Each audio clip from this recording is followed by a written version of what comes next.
أخرى من إفريقيا الشمالية.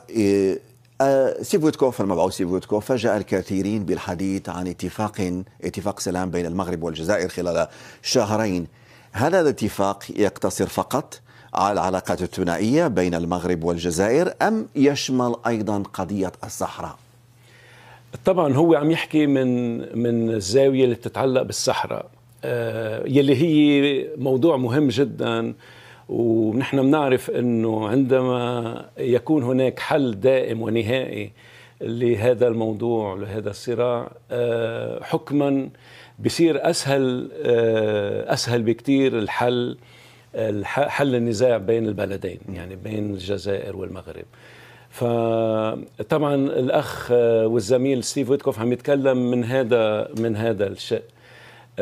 طبعا نحن بنعرف أنه هذا الأسبوع يعني نهار الخميس هناك استحقاق بمجلس الأمن بيتعلق بالصحراء، وهذا استحقاق مهم جدا لأنه هذه السنة هي سنة 50 على هذا الصراع. فعم نشتغل طبعا مع جميع الشركاء ومع جميع الحلفاء، ولا سيما الحلفاء المغربيين والجزائريين.